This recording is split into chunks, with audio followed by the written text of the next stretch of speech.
እዚ ናይ ሎማዓን ታሪኽ ብዛዕባቶም ጨካናት አሸበርቲ ንሓደ ሰብ ኣዒንቱ ውፅኦም ንኽመውት ኣብ ጽርግያ ምስ ደርበይዎ እዩ።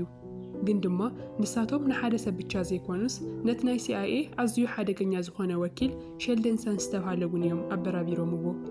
ኣብ ማእኸል እዚ ዝተሓላለኸ ናይ ስልጣን ውግእን ዕልዋን ድማ ሓደ ጊታር ብቻ ሒዙ ዝንቀሳቐስ ብዛዕባ ዝሞተት ሰበይቱን ጓሉን ሕነን ንምፍዳይ ዝነድድ ዘሎ ኤልማርያቺ ዝበሃል ሰብ ይርከብ። ሎሚ እዚ ዕውር ዝኾነ ወኪልን እቲ ብሙዚቃኡ ሕነ ዝፈዲ ጀግናን ብኸመይ ንሜክሲኮ ካብ ሓደገኛ ጀነራልን ካብ ናይ ካርቴል መራሕትን ከም ዘድሓንዋ ዝገልጽ ብጣዕሚ ፍሉይ ታሪኽ ሒዝናልኩም ቀሪብና ኣለና። ግን ድማ ቅድሚ ምጅማርኩም ከምቲ ኩሉ ግዜ ዝብለኩም ቻናልና ሰብስክራይብ ጌርኩም ክትጅምሩ ይሓተኩም። ንዓኹም ቀሊል እዩ፣ ንዓና ግና ብጣዕሚ ዓብዪ ሓገዝ እዩ እሞ ቻናልና ሰብስክራይብ ብምግባር ቤተሰብና ሁኑ። መዓልታውን ሰዶም ቪድዮታት እውን ተኸታተሉ። ሕዚ ናብ ፊልምና ንኣቲ።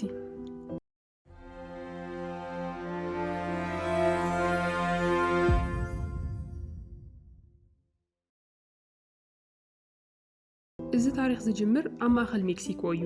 ሼልደን ሳንስ ዝተባህለ ብዙሕ ምስጢራት ዘለዎ ናይ CIA ወኪል እውን ንረክብ። ሳንስ ምስ ሓደ ቤሊኒ ዝተባህለ ሰብኣይ ሓበሬታ ንክህቦ ክራኸቡ ቆፀሮ ኣለዎም። ሳንስ ናብ ዝመፀሉ ምክንያት ነቲ ጊታር ብቻ ሒዙ ዝንቀሳቐስ ብወረ ብቻ ኣሎ ተባሂሉ ዝፍለጥ ቀታሊ ንምእላሽ እዩ። ንቤሊኒ እውን ምስ ረኸቦ እዚ ሰብኣይ እዚ ኣበይ ቦታ ተሓቢኡ ከም ዘሎ ይሓተሞ ቤሊኒ እናሰሓቐ እሱ እኮ ናይ ነዊሕ ግዜ ታሪኽ እዩ ዘለዎ ኢሉ ይምልሰሉ። እቲ ናይ ነዊሕ ግዜ ታሪኹ ምስቲ ጨካን ጸላኢ ጀነራል ማርኩዌዝ ዝጅምር። ቅድሚ ዓመታት ማርያቺ ንማርኩዌዝ ኣብ ፀቢብ ቦታ ረኺቡ ጥይት ኣብ ልቡ የውርደሉ። እቲ ጀነራል ክወድቕ ከሎ እናረኣየ ድማ እቲ ሓደጋ ኣውቂዑ እዩ ብምባል ሓዲግዎ ይወፅእ። ግን ድማ ማርኩዌዝ ብጽልኢ ዝነደደ ስለ ዝነበረ ብቐሊሉ ይሞተን። ካብቲ መጥቃዕቲ ድሒኑ ሕነን ንምፍዳይ ብቻ ክነብር ይጅምር። ማርኩዌዝ ኣብ መወዳእታ ንማርያቺ ይማርኾ። ግን ድማ ካሮላይና ዝተባህለት ሓደገኛ ሰበይቲ መፅያ ተድሕኖ። ካሮላይና ናይ ማርኩዌዝ ናይ ቀደም ኣፍቃሪት ወላ እኳ እንተነበረት ሕዚ ግና ብናይ ማርያቺ ፍቕሪ ተለኺፋ እያ ዘላ።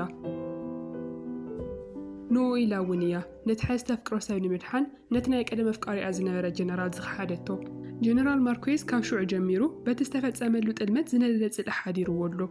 ማርያቺን ካሮላይናን ድማ ኣብ ሓደ ሆቴል ንካድሙ እናፈተኑን ከለው ብሰንሰለት ተኣሲሮም ብናይ ማርኩዌዝ ሰራዊት ይኽበቡ። ሽዑ ተስፋ ዝቆረጹሉ ሰዓት ካብቲ መስኮት ተወርዊሮም እናተጠልጠሉ ይወርዱ እሞ ብውርቱዕ ተኽሲ ነቶም ጸላእቶም ይምክቱ።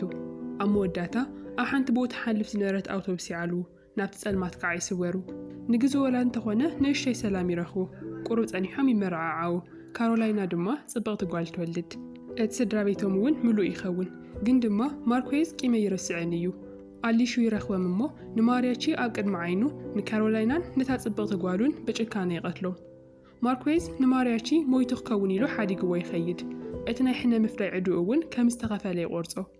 ቤሊኒ ንሳንስ እዚ ኢሉ ክነግሮን ከሎ ማርያቺ ብሂወት ይሃሉ ኣይሃሉ ዝፈልጥ ማንም ሰብ ከም ዘየለ ይነግሮ። እንተዳ ብሂወት ሃልዩ ግን ንማርኩዌዝ ምሕረት ከም ዘይገብረሉ ብጣዕሚ ግልጽ እዩ። ሳንስ ድማ እዚ ታሪኽ ምስ ሰምዐ ብጣዕሚ ይግረም እሞ ብዙሕ ገንዘብ ሂቡ ንማርያቺ ብዝኾነ ዋጋ ንኽደልዮ ንቤሊኒ ይነግሮ። ቤሊኒ ምስ ወፀ ድማ እቲ ናይ ሳንስ ትኽክለኛ ማንነት ይፍለጥ። እቲ ተጠቒሙሉ ዝነበረ ናይ ሓሶት ኢድ የውፅኦ። ንሱ ካብቲ ዝመስሎን ላዕሊ ብጣዕሚ ሓደገኛ ሰብ እዩ። ብኻሊእ ገጽ ናይዚ ታሪኽ ከዓ ኣብ ሓንቲ ንእስ ዝበለት ቁሸት እቲ ብወረ ኣሎ ተባሂሉ ዝፍለጥ ቀታሊ ማርያቺ ብሂወት ከም ዘሎ ንሪኦ። ማርያቺ ኣብታ ንእሽተይ ቁሸት ተሓቢኡ ይነብር ነይሩ። ንሓደ ናይ ቀደም ዓርኩ ናይ ጊታር ሰራሓ ከዓ ከይዱ ይጥይቆ እሞ እቲ ኣረጊት ዓርኩ ድማ ሓድሽ ይሰርሐሉ ብሉፅ ጊታር ይህቦ ንኽፃወት እውን ይሓቶ። ማርያቺ ሕጉስ ኮይኑ ደስ ዝብል ዜማ ክፃወት ይጅምር። ግን ድማ ብሃንደበት ብዙሓት ዕሱባት ጉጅለ ናብቲ መንደር ሰይሮም ይኣቱ። ማርያቺ ንሳቶም ንሙዚቃ ዘይኮነስ ንዕኡ ደልዮም ከም ዝመፁ ስለ ዝተገንዘበ ንውግእ ተዳልዩ ናብቲ ጸልማት ይኣቲ። ሽዑ ኩኩይ ዝተባህለ ናይቶም ጉጅለ መራሒ ካብ መኪና ይወርድ እሞ ነቲ ኣረጊት ሰብኣይ ኤልማርያቺ ኣበይ ከም ዘሎ ንኽነግሮ ይሓቶ። እቲ ኣረጊት ሰብኣይ ግና ነቲ ናይ ብዙሕ ዓመታት ዓርኩ ኣሕሊፉ ክህቦ ስለ ዘይደልየ ጥርቅም ምባል ይመርጽ። ኩኩይ ንዕኡ ዝልምነሉ ግዘን ትዕግስትን ስለ ዘይነበሮ ነቲ ኣረጊት ሰብኣይ ተኩስ ይቐትሎ። ካብኡ እውን ንተቐጻሊ ሰብ ክቐትል ሽጉጡ ከነዓጽር እንከሎ ሓደ ዓው ዝበለ ፊስታ ካብ ኣየር ይስማዕ። ማርያቺ ካብቲ ሓቢኡሉ ዝነበረ ጸልማት ይወፅእ። ብሰንኩ ካልኦት ተወሳኽቲ ንጹሃት ሰባት ክሞቱ ይደልይን። ኩኩይ ድማ ነቲ ዝደልዮ ዝነበረ ሰብ ስለ ዝረኸቦ ፍሽኽ ይብል። ሓደ ፍሉይ ሰብ ንኽረኽቦ ከም ዝደሊ እውን ይነግሮ። ድሕሪኡ ማርያቺ ነቲ ናይ CIA ወኪል ሼልደን ሳንስ ንኽረኽቦ ሒዞም ይወስድዎ። ሳንስ ዝገርም ሰብ እዩ። ንማርያቺ ብዛዕባ ዘለዎ ናይ ምቕታል ክእለቱ ከም ዝፈልጥ እናገለጸ ሓደ ፍሉይ ስራሕ ንኽሰርሐሉ እውን ይሓቶ። اتسرح دما نجنرال ماركويز مقتالي نيرو مارياتشي نتسم السماعة أعينتو بحرقاني ملئ نماركويز المقتال كاو قدمت حيزو مدب كم زنورون نسو نسبيتو نقوالون زغتله چكان بوهانو بحرقاني قلز سانسيغنا زتحالالخن زقر من مدب نميرو مارياتشي نغورو جيزان خطبي نقرو أوزح الساعات ماركويز نتناي مكسيكو بريزيدنت كقتلو يزدل زلو ات بريزيدنت مسموته بيتشاي خاعة مارياتشي حنو نغفد زلوو እናት ዛረውን ካለው ድማ በጥንቃቄ ሰጠበሰ ናይ ሓሰማ ስጋ ይቀርበሎም ሳንስ ነቲ ምግቢ በሊዑ ምስ ወደ ነዝ መስል ብሉጽ ምግቢ ምስ ፈረኸውኩማ ካሊ ዝተሓተ ምግቢ ንኸይበልዕ ኢለ ነቲ ሰራሕ ምግቢ ከቀትሎ እየ ብምባል ዘሰንብድ ፍልስፍኑ ይነግሮ ከምቲ ዝበሎ ድማ እቲ ምግቢ ምስ ወዶ ናብ ክሽነ ብምእታው ነቲ ሰራሕ ምግቢ ይቀትሎ ካኡ ማርያቺ ናብ ዝተላኸሉ ዓላማ ይኸይድ እሞ ክልቲኦም ነው ይፈላለዩ ብኻሊ ገጽ ከዓ አድሬስ ተባሃለት በላሕን ፈጣንን ዝኾነት ፖሊስ ንርኢ أماخل كتما دما اتناي مكسيكو بريزيدنت بزعبات هاجر زبلاش زلو قبون مصراي بوعي سمعيت مدري يسمعلو ግን ድማ ኣብ ልዕሊኡ ናይ ዕልዋ መደይ ውጣን ከም ዘሎ ዝፈለጦ ነገር የለን ማርያቺ ብመሰረት ናይ ሳንስ ትእዛዝ ናብ ሓንቲ ጸጥ ዘለት ቤተክርስትያን ይኸይድ ናብቲ ንዟዚ ዝግበረሉ ንእሽተይ ሳንዱቕ እውን ይኣቲ ግን ድማ ናብኡ ዝኣተወ ንጸሎት ይነበረን ካብቲ ሓደ ወገን ዝመጽእ ዝነበረ ድምጺ ከዓ ማርኮይዝ ምስ ሞተ ብዙሕ ገንዘብን ምሉእ ናጽነትን ከም ዝረክብ ይነግሩ ማርያቺ ካብ ደማው ታሪኽ ወፂኡ ናብ ዝደልዮ ዓለም ብናጽነት ንኽነብር እውን ቃል ይተወሉ ግን ድማ እዚ ጉዳይ ንዕኡ ናይ ገንዘብ ጉዳይ ዘይኮነስ ናይ ደም ዕዳ ጉዳይ ነይሩ ንማርኮይዝ ንኽቀትሎ ዝተስማዕምዐ እውን ብዙሕ ቅርሺ ንኽህቦ ቃል ስለ ዝኣተውሉ ዘይኮነስ እቲ ዓመታት ዘቑፀረ ናይ ሰበይቱን ናይ ጓሉን ሞት ሕነን ምፍዳእ እዩ ሽዑ ማርያቺ ኣብ ቤተ ክርስቲያን እናሃለወ ናይ ቡሪሎ ሰባት ብደገ ሃንደበት ሴሮም ናብ ቤተ ክርስቲያን ይኣትዉ ኣብዚ እቲ ናይ ሓቂ ምስጢር ንፈልጥ ቡሪሎ ማለት ንጀነራል ማርኮይዝ ዝቆፀሮ ሰብ እዩ መደቡ ድማ ማርኮይዝ ነቲ ፕሬዝዳንት ቀቲሉ ስልጣን ንኽሕዝ ንሱ ድማ ብድሕሪት ማርኮይዝ ኮይኑ ነቲ ሃገር ንክመርሓ እዩ ሳንስ እውን እቲ ናይ ሜክሲኮ ፕሬዝዳንት ክመውት ይደሊ እዩ ግን ድማ ማርኮይዝ ስልጣን ንኸይሕዝ ከዓ እቲ ፕሬዝዳንት ምስ ሞተ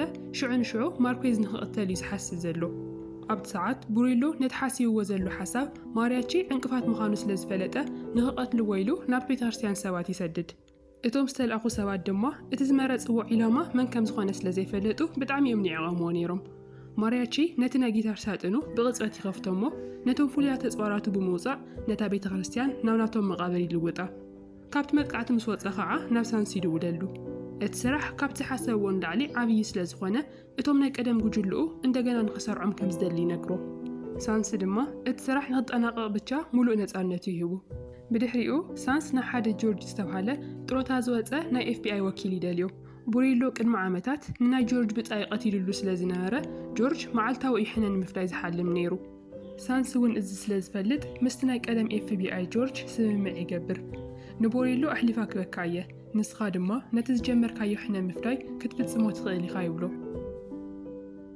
ብኻሊእ ወገን ድማ ማርያቺ ነቶም ክልተ ናይ ቀደም ኣዕርኽቱ ሎሬንዞን ፊሊዮን ዝበሃሉ ይደልዮም እዞም ሰባት እዚኦም ተራ ሙዚቀኛት ወላ እኳ እንተመሰሉ ምስ ማርያቺ ብዙሕ መከራ ዘሕለፉ ብሉፃት ተኮስቲ እዮም ነቲ ካብ ሙዚቃ ንላዕሊ ኣፅዋር ዝሓዘ ናይ ጊታር ሳጡኖም እውን ሒዞም ነቲ ተልእኾ ይሕወስዎ ሳንስ ድማ ኣብ ድሕሪት ኮይኑ ኩሉ ነገር ይቆፃፀረሉ ወላ ነቲ ናይ ፕሬዝዳንት ኣማኻሪ ብገንዘብ ገይሩ ይድልሎ እሞ ኩሉ ምንቅስቓሳት ናይቲ ፕሬዝዳንት ንኽከታተል ይገብር ካብኡ ሓሊፉ ከዓ ተወሳኺ ሓበሬታ ንምርካብ ኢሉ ናብ ቤሊኒ እንደገና ይረኽቦ ቤሊኒ ሳንስ ተጨኒኡ ከም ዘሎ ስለ ዝተሰምዖ ትርር ኢሉ ተወሳኺ ገንዘብ ይሓትት ሳንስ ግና ኩሉ ሻዕ ድልው እዩ ነቲ ናይ ሓሶት ኢሉ ኣብ ልዕሊ ጠረጴዛ ብምግባር ንቤሊኒ ከደናግረሎ እታ ናይ ሓቂ ኢሉ ከዓ ኣብ ትሕቲ ጠረጴዛ ሽጉጥ ሒዛ ኣላ ብሃንደበት ሓንቲ መተኣናገሪት ነቲ ናይ ሓሶት ኢሉ ቡን ተፍሰሉ እሞ ንኽትሓፅቦ ትቃለስ ትጅምር ኣብ ተውከት ቤሊኒ እቲ ኢድ ናይ ሓሶት ምዃኑ የስተውዕል ግን ድማ ቅድሚ ዝኾነ ስጉምቲ ምውሳዶም ሳንስ ንኽልቲኦም ይቐትሎም ምኽንያቱ ንሱ ምንም ዓይነት ምስክር ከተርፈ ይደልን እዩ ብድሕሪዚ ሳንስ ካብቲ ካፌ ወፂኡ ምስታ ፖሊስ ኣሪስ ይራኸብ እሞ ሓደ ዓብዪ ምስጢር ከዓ ንፈልጥ ንሳ ተራ ናይ ከተማ ፖሊስ ዘይኮነትስ ኣብ ትሕቲኡ ትሰርሕ ናይ CIA ወኪል እያ ሳንስ ነቲ ናይ መወዳእታ ፕላን የርእያ እቲ ፕሬዝዳንትን ጀነራል ማርኮይዝን ነንባዕሎም ክጠፋፍኡ እዩ ዝደሊ ግን ድማ እቲ ናይ ሓቂ ዓላምኡ ንሜክሲኮ ድሕነት ዘይኮነስ ነቲ ገንዘብ ንምርካብ እዩ ቡሪሎ እቲ ናይ ዕልዋ ስራሕ እንድሕር ተዓዊቱ ንማርኮይዝ $20 ሚልዮን ከም ዘዳልወሉ ገሊጹሉ ነይሩ እዩ ሳንስ ድማ ኣብቲ ግርግር ማእኸል ነቲ ቅርሺ ሰሪቑ ንኽጠፍእ ፕላን ኣለዎ ንኣሪስ እውን ምስኡ ኮይና ክትሰርሕን ብድሕሪኡ እውን ብምቾት ንኽነብሩን ቃል ይኣትወላ እሞ ንሳ ከዓ ትስማማዕ بتخالي قص كعا مارياتشي نتناي بريزيدنت بيت منغستي يسللو له اتي بريزيدنت كزارب نا سمعون كلوغنا حساو خغير يجمر اتي بريزيدنت ناي وحقن هاجرو زحلن صبوق سب مخانون يگنزب ات سب نخموت ون يدلين ግን ድማ ናብ ዘምጽኦቐንድ ዓላምኡ እቲ ፕሬዝደንት ዘይኮነስ ማርኩዌዝ ብምዃኑ ነቲ ጀነራል ክረኽበሉ ዝኽእል ቦታታት ምጽናዕ ይጅምር። ኣብ ካሊእ ክፋል ናይቲ ከተማ ከዓ ጆርጅ ንቢሊ ዝተባሃለ ን8 ዓመታት ኣብ ትሕቲ ቦሬሎ ኮይኑ ዝሰርሕ ዝነበረ ሰብ ይረኽቦ። ቢሊ ንኽወፅእ ተስፋ ቆሪጹ ወላ እኳ እንተነበረ ጆርጅ ግና ንቦሬሎ ሕሊፍካ ሃበኒ እሞ ኣነ ናብ ኣሜሪካ ትኸደሉ መንገዲ ክኸፍተልካ እየ ብምባል ቃል ይኣትወሉ። ቢሊ ግና ቦሬሎ ምንም ዓይነት ምስጢር ነጊርዎ ከም ዘይፈልጥ ይዛረብ። ጆርጅ ግና ካብ ቢሊ ንላዕሊ በሊሕ ይኸውን እሞ ኣብቲ ናይ ቢሊ ከልቢ ሓንቲ ንእሽተይ ማይክሮፎን ይሓብእ። ሕጂ ኣብ ውሽጢ እቲ ናይ ቦሬሎ ዓብዪ ገዛ ዝዝረብ ዝኾነ ዓይነት ምስጢራዊ ወረ ብቐጥታ ናብ ጆርጅ ክበፅሕ እዩ ማለት እዩ። ብኻሊእ ወገን ድማ ኩነታት እናተጋየደ ይኸይድ። እቲ ንማርያቺ ናብ ሳንስ ኣምፂዎ ዝነበረ ኩኩይ ሕጂ ንቦሬሎ ክሰርሕ ስለ ዝጀመረ ከም ዝጠለሞ ይገልጽ። እዚ ማለት ድሕሪ እዚ ንሳንሰ ይሰርሐሉ ነሎ ማለት እዩ። ኩኩይ ነታ ኣብ ርእሲ ማርያቺ ተነቢሩ ዘሎ ናይ ሞት ፍርዲ ስለ ዝደለየ ከዓ ኣብኡ ከሎ መጥቃዕቲ ይሰደሉ። ሽዑ ኣብ መንጎ ክልቲኦም ኣብታ ጸቢብ መንገዲ ናይታ ከተማ ዘሰንብእ ውግእ ይካየድ። ማርያቺ ኩሉ ዓቕሙ ተጠቒሙ ከም አንበሳ ኮይኑ ይዋጋእ። ግን ድማ ናይ ኩኩይ ሰባት ብጣዕሚ ብዙሓት ስለ ዝነበሩ ኣብ መወዳእታ ተሳዒሩ ርእሱ ይስሕት እሞ ናብ መሬት ይወድቕ። እቲ ብጣዕሚ ጀግና ዝበሃል ዝነበረ ማርያቺ ተማሪኹ ናብ ናይ ጸላእ ቦታ ማለት እውን ናብ ናይ ቦሬሎ ቤት ጽሕፈት ይውሰድ። ኩኩይ ንማርያቺ ምስ ረከቦ ብዛዕባ እቲ ሳንስ ዝሓስቦ ዘሎ ምስጢራዊ መደብ እውን ኩሉ ይነግሮ። ሽዑ ኩኩይ ዓብዪ ቦታ ዝረክብ ይመስልዎ ነይሩ። ግን ድማ ቦሬሎ ንጠላሚ ይኣምንን እዩ። ነቲ ዝቐደመካ ዝጠለምካ ንዓይ እውን እኮ ክትጠልመኒ ኢኻ ብምባል ንኩኩይ ኣብኡ ከሎ ይቐትሎ። ድሕሪኡ ቦሬሎ ንማርያቺ ንኽቐትሎ ንጀነራል ማርኩዌዝ ይጽውዖ። ግን ድማ እቲ ንሱ ዘይተረድኦ ነገር ንጀግና ንነዊሕ ግዜ ክትኣስሮ ይትኽእልን ኢኻ። ማርኩዌዝ ገና ከይመፀን ከሎ ማርያቺ ነቲ ተኣሲሩሉ ዝነበረ ገመድ ብምብጣስ ነቶም ሓለውቲ የልግሶም እሞ ናብቲ ጸልማት ከዓ ይስወር። ብኻሊእ ገጽ ድማ ቦሬሎ መንነቱ ቀይሩ ንኽጠፍእ ሓደ ምስጢራዊ መደብ የውፅእ። ገጹ ብመጥባሕቲ ገይሩ ሙሉእ ንሙሉእ ንኽቅይሮ ከዓ ናብ ሓደ ምስጢራዊ ሆስፒታል ይኸይድ። እቲ ፕሬዝደንት ምስ ሞተ ንሱ ገጹ ቀይሩ ከም ሓደ ዘይፍለጥ ሰብ ኣብ ዓለም ንኽነብር እዩ ሓሲቡ ዘሎ። እቲ መጥባሕቲ እናተኻየደ እንከሎ ግና ጆርጅ በተኣከሉ ተሓቢኡ ዝነበረ ማይክሮፎን ገይሩ ናብቲ ክፍሊ ብሓይሊ ይኣቲ። ኣብኡ ከዓ ሓደ ብደም ዝጠልቀየ ሬሳ ይረክብ። ቦሬሎ እቲ መጥባሕቲ እናገበረ እንከሎ ከም ዝሞተ እዩ ተነጊርዎ። ግን ድማ ጆርጅ ብጣዕሚ በሊሕ ሰብ ስለ ዝኾነ እቲ ኣጻብዕቲ ሬሳ ዝነበረ ቀለበት ክወድቕ ከሎ ይስተውዕል። እዚ ማለት እቲ ዝሞተ ሰብ ቦሬሎ ዘይኮነስ ካሊእ ሰብ እዩ ማለት እዩ። ቦሬሎ ንሞቱ ንምምሳል ኢሉ ካሊእ ሰብ ከም ዝተጠቀመ ጆርጅ ሽዑ ንሽዑ ይግንዘብ። ነቲ ክፍሊ ብጥንቃቐ ክምርምሮ እንከሎ ከዓ ቦሬሎ ገጹ ብፋሻ ተጠምጢሙ ካሃድም እናፈተነ እንከሎ ይሪኦ። ጆርጅ እቲ ስጉምቲ ቅድሚ ምውሳዱ ግና እታ ፖሊስ ኣድሬስ መፅያ ብድሕሪቱ ርእሱ ከም ዝስሕት ትገብሮ።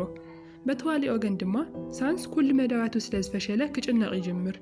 ሽዑ ኣሪስ ትድውለሉ እሞ ረኺባ እቲ ነገር ንኽተረድኦ ትጽውዖ። ግን ድማ ሳንስ ኣብ ቤት ምግቢ እንከሎ መድሓኒት ስለ ዝሃበቶ ክድንዝዝ ይጅምር። ድሕሪ ሰዓታት ሳንስ ክነቅሕ እንከሎ ኣብ ሓደ ወንበር ተኣሲሩ ንቦሬሎን ኣሬስን ድማ ኣብ ቅድሚቱ ኮይኖም ይረኽቦም። ሽዑ ቦሬሎ እናሰሓቐ ንሳንስ ከላግጸሉ ይጅምር። ሳንስ ድማ በተለይ ንኣሪስ ክሪኣ እንከሎ ብድንጋጼ ይጥምታ። ዓይኑ እውን ከኣምን ኣይከኣለን። ንሳ ናይቲ መደብ ጠላሚት ምዃና ይግንዘብ። ኣሪስ ፍሽኽ እናበለት ሓደ ዓብዪ ምስጢር ትነግሮ። ንሳ ተራ ናይ CIA ወኪል ብቻ ዘይኮነትስ ናይቲ ጨካን ኢሉ ዝንገረሉ ቦሬሎ እውን ጓሉ እያ። ቦሬሎ ድማ ሳንስ ኩሉ ነገር ክርኢ ስለ ዝፈቱ ደጊም ኣዒንቱ ከም ዘየድልይዎ ብምግላጽ ብጭካነ ኣዒንቱ የውፅአሉ።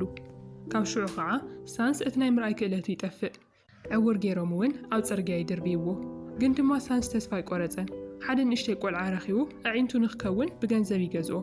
ኣብቲ ከተማ እናተንቀሳቐሱ እንከለዉ ከዓ ሓደ ሰብ ይከታተሎም ከም ዘሎ ብስምዒቱ ይግንዘብ። ሳንስ ወላ እኳ ዕውር እንተኾነ እቲ ናይ ምቕታል ተውህኦ ግና ሕዚ እውን ኣይጠፍአን ዘሎ።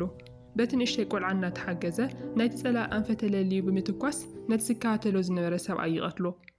ሸልደን ሳንስ ዕውር ወላ እኳ እንተኾነ ኣብ ሜክሲኮ ገና ኣዝዩ ተፈራሕን ሓደገኛ ሰብን ምዃኑ የርኢ። ኣብቲ ግዜቲ ጀነራል ማርኩዌዝ ናብቲ ናይ ፕሬዝደንት ቤተ መንግስቲ ብርቱዕ ናይ ዕልዋ መጥቃዕቲ ይፍኑ። እቲ ናይ መጀመርያ ናይ ሳንስ መደብ ማርያቺ እቲ ፕሬዝደንት ክሳብ ዝኽመውት ንኽጽበይ ነይሩ።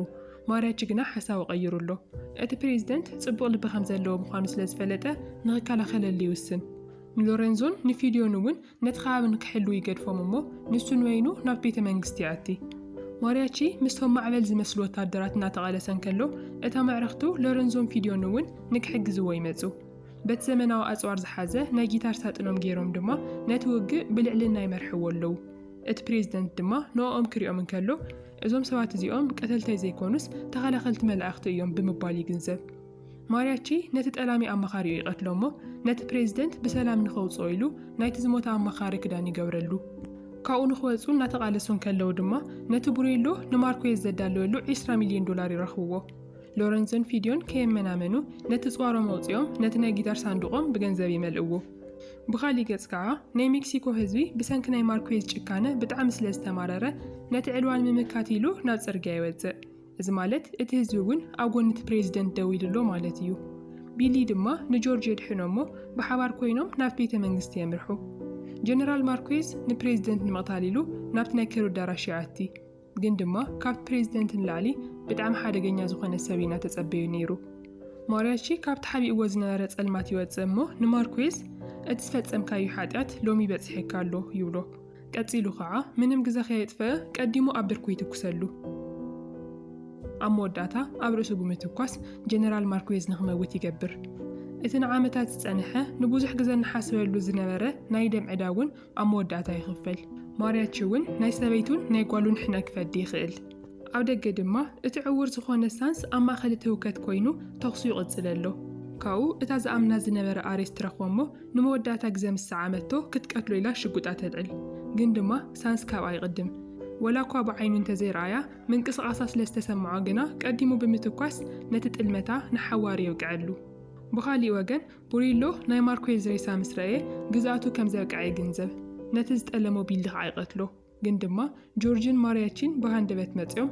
ብሓባር ብምትኳስ ንቡሪሎ ይቐትልዎ ሕዚ ኩሎም ቶም ጸላእቶም ምስ ጠፍኡ ጆርጅ ንሳንሰ መስኪኑ ኣብቲ ጸልማት ይስወር ማርያቺን ኣዕርኽቱን ድማ ነቲ ፕሬዝደንት ብሰላም ናብቶም እሙናት ፖላዊስ የረክብዎም እቲ ፕሬዝደንት ኣዝዩ ወላ እኳ እንተመስገኖም ማርያቺ ግና ስልጣን ይኹን ሹመት ኣይደልየን ነቲ ሚልዮናት ዶላር ሒዙ ናብ ቁሸቱ ብምኻድ ንኹሎም ድኻታት ይዕድሎም ፀሓይ እናዓረበትን ከላ ከዓ እቲ ናይ ኤል ማርያቺ ዛንታ ይቕጽል ማርያቺ ንበይኑ ኮይኑ ብዛዕባ እታ ብጣዕሚ ዝፈትዋ ዝነበረ ካሮላይና እናዘከረ ደስ ዝብል ዜማ ብጊታሩ ይፃወት ሰላሙ ይረክብ ተልእኽኡ ድማ ይብቅዕ ኤል ማርያቺ ንሕና ንምፍዳይሉ መፅዩ ከም ጀግና ኮይኑ ይተርፍ እቲ ዕዳ ይኽፈል እቲ ወርቂ እውን ይዕደል እቲ ሙዚቃ ግና ንኹሉ ግዜ ይቋረፀን እዚ ፊልም ኣው ይውዳእ ማርያቺ ሕንኡን ፈድዩ ሰላሙ ምርካውን ነቲ ገንዘብ ድማ ንድኻታት ምዕዳሉን ከመይ ረኺብኩምዎ ንስኹም እንተትኾኑ ነርኩም እቲ ንሱ ዝገበሮ ነገር መገበርኩም ዶ እዚ ንባዕልኩም ሕተትዎ እሞ መልስኹም ድማ